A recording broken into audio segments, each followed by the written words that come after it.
Nós conversamos com o delegado por telefone para saber o andamento da investigação. E ele disse que ainda não tem informações suficientes para iniciar o processo, pois precisa ouvir o depoimento dos pais, Tadeu. É fundamental, né, gente? Há um registro, houve um óbito, há um registro, e mesmo que tenha sido, que não tenha sido proposital, é evidente que a gente imagina que isso tenha ocorrido, né, por conta da doença, mas tem que ter um registro, tem que ter uma investigação, e esse caso tem que ser concluído na esfera policial, né? Obrigado, Carlos, pelas informações. Afinal, o que é depressão pós-parto? Vocês sabem? Sabem quais são os sintomas, quais os sinais para quem está tendo a depressão pós-parto? Quais as medidas devem ser tomadas para evitar a evolução desse caso?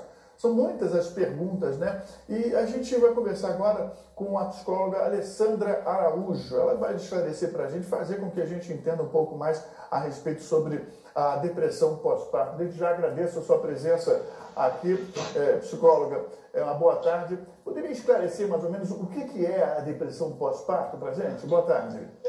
Boa tarde, Tadeu. É um prazer estar aqui com você. Eu acho que a gente está prestando um serviço de utilidade pública nesse momento, principalmente quando um caso como esse vem a público e acaba até mesmo trazendo algumas reações mais nervosas, né? Então, primeiro de tudo, a gente precisa esclarecer que todo quadro depressivo, ele é considerado um adoecimento. Ele tem um CID responsável pelo quadro e como qualquer adoecimento, ele precisa ser tratado, né? Então, a depressão pós-parto, ela pode acontecer logo após o nascimento do neném, ou ela pode evoluir ao longo mais ou menos de um ano após o nascimento.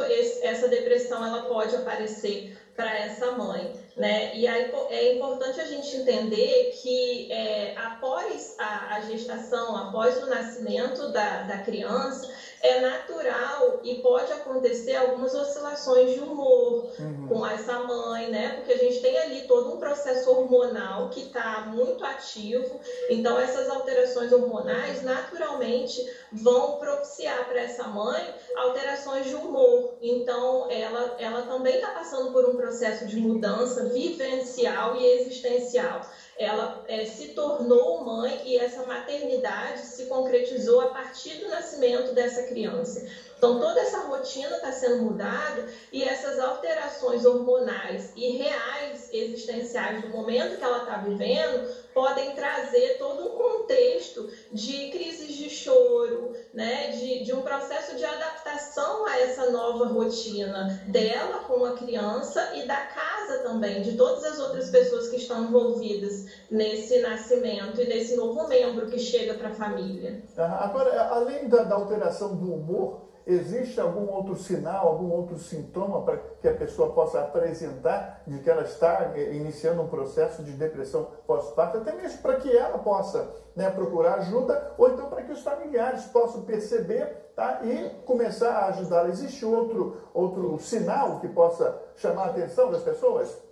Sim, a diferença é a seguinte: a gente estava falando de alterações de humor que podem acontecer naturalmente após o parto, né? E o que isso muda? Quando que essa chave muda para uma depressão pós-parto? Ela muda quando esse sentimento de melancolia, esse desânimo, essa falta de vontade, ela começa a tomar conta dessa mãe. Então, essa mãe, ela não consegue estabelecer uma relação com o bebê e ela também vai perdendo o gosto por todas as áreas da vida, se não todas, mas por muitas áreas da vida. Então, ela é acometida por um sofrimento de tristeza profunda, por uma falta de vontade de fazer qualquer coisa, e essa melancolia, ela vai tomando conta dessa mãe. E é importante lembrar que não só na depressão pós-parto, mas também em qualquer transtorno depressivo, há um fechamento dessa pessoa que está vivendo o processo depressivo. E esse fechamento, ele implica num afastamento mesmo. E a gente sabe que no processo depressivo também alterações cognitivas aparecem. Então, também na depressão pós-parto, essa mãe pode se sentir com algumas alterações, como a memória pode ficar afetada, né? A tristeza também vai fazer com que tenha um embotamento dessa mãe, então ela se fecha e a gente tem atenção, concentração e memória que também ficam prejudicados. Então, é todo um contexto que vai trazer para essa mãe essa dificuldade vivencial. Exatamente.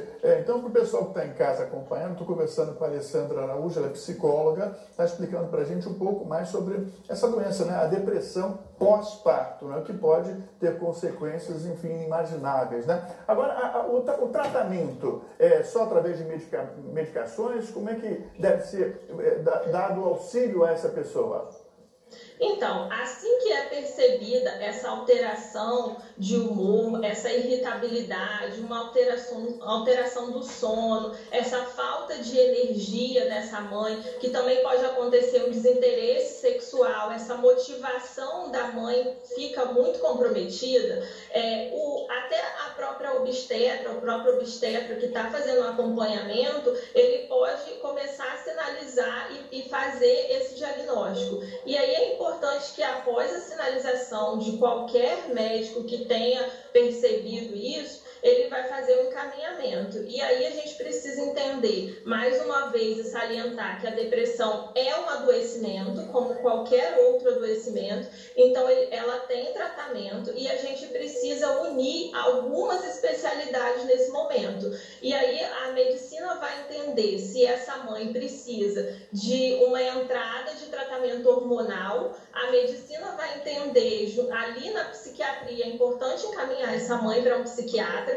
para que ele entenda o que está acontecendo e entre também com a medicação necessária, entendendo, né, exatamente esse processo da maternidade, entendendo que ela tem esse bebê para cuidar, então essa fase de amamentação, tudo isso a gente precisa de especialistas que acompanhem esse quadro e a gente vai entrar com um processo terapêutico. Por quê? Porque o medicamento, ele vai ajudar exatamente essa parte fisiológica. Então, se houver uma alteração hormonal ou se houver ali no sistema nervoso central uma necessidade das medicações para regular esse humor, regular para que ela esteja mais ativa durante o dia, para que ela consiga ter um sono mais tranquilo à noite, né? Então a medicação ajuda nesse sentido, mas na verdade é na terapia, dentro de um processo terapêutico que ela vai ter uma compreensão maior do que ela está vivendo. Então ela vai entender como que ela chegou nesse quadro depressivo, quais são as dificuldades dela frente à maternidade, por que é que ela está tendo essas dificuldades, né? Porque assim, uma coisa importante também da gente considerar é que muitas vezes a depressão pós-parto ela pode também ter a sua base ali com alguns fatores externos que contribuem para isso. Então, assim, uma pessoa que já tenha um histórico depressivo, alguém que teve um processo de gestação muito delicado, né? Que não teve um apoio familiar, que teve uma gravidez muito estressante. Então, todos esses fatores podem colaborar para um quadro de depressão pós-parto. E é dentro do processo terapêutico que essa mãe vai receber esse apoio, esse acolhimento e vai conseguir ter a compreensão do que ela está passando. Então, a gente precisa unir forças e unir medicinas nesse momento. Tá certo. Muito obrigado mesmo. Queria agradecer muito pelas explicações. Psicóloga Alessandra Araújo, né, da Silva, obrigado pela participação aqui, pelos esclarecimentos. Tenho certeza que a gente presta um serviço para muitas pessoas que estão em casa e de repente não estão nem com noção do que pode estar acontecendo com elas, né? Depressão é uma doença, tem que ter uma atenção redobrada, principalmente a depressão pós-parto, porque envolve aí o risco não só para a vida da mãe, tá, mas também da criança. Obrigado, psicólogo, pela participação aqui. Portas abertas para que a senhora possa voltar outras vezes aqui com os seus esclarecimentos. Obrigada, foi um prazer, Tadeu. Um abraço, uma boa tarde. Boa tarde. Olha, gente, tá aí, tá passando por isso? Às vezes